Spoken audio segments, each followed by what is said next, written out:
Auteur et scénariste actuellement de Misty Mission aux éditions Paquet. Précédemment j'ai fait Bomb Road qui était une série dans toutes les deux sont dans la collection Cockpit, deux séries dans la collection Cockpit. J'ai fait d'autres albums auparavant, chez Paquet aussi quoi. The Bridge, un album sur le conflit irakien, sur l'invasion américaine de 2003 de l'Irak, et des séries policières auparavant.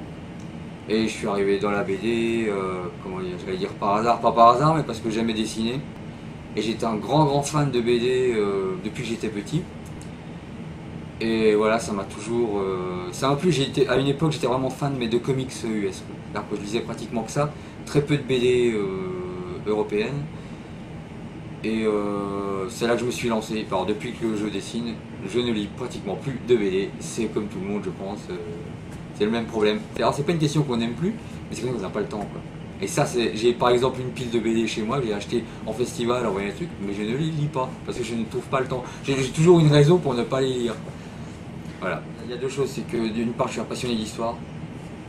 Si j'aurais peut-être pu faire prof d'histoire, tellement ça m'a toujours intéressé.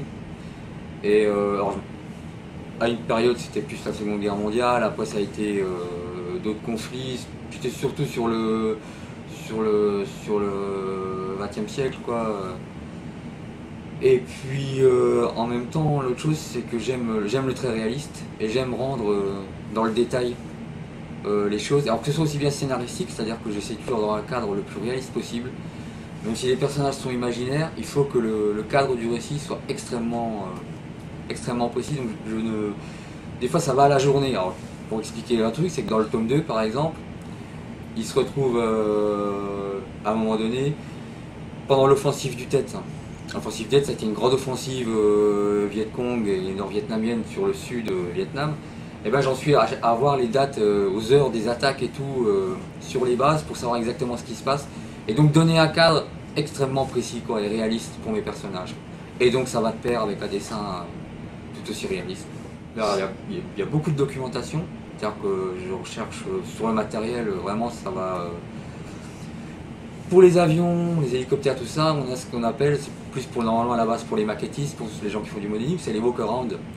Donc tu te retrouves avec il y a des gens qui vont sur les meetings ou dans les musées et qui font des photos mais de tout le tour de l'avion, c'est-à-dire mais dans le détail le plus infime. Je me sers beaucoup de ça. Et pareil pour les équipements, parce qu'il y a des collectionneurs, on trouve plein de choses. C'est vrai que Internet facilite la vie, quoi, je veux dire. On va dire, si je suis sur un bon rythme, on va dire une dizaine de mois. Quoi. Bon, après, il faut compter la colorisation, tout ça, c'est pas moi qui l'a fait, j'ai un coloriste, mais il est assez rapide, et puis voilà. Alors, je monte un petit peu des choses à côté, histoire de me changer un peu d'air.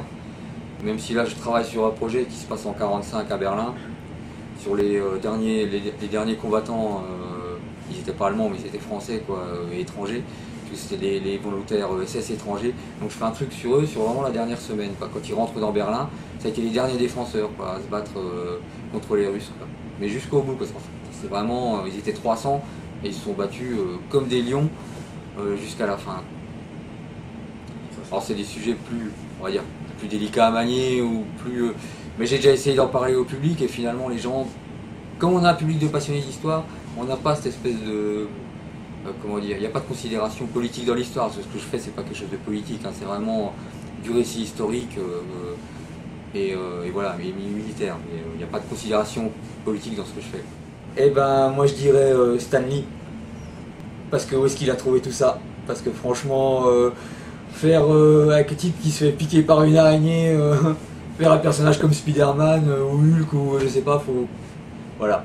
Ça, j'aimerais savoir d'où il a sorti tout ça et puis ça a bercé mon enfance et tout, donc voilà.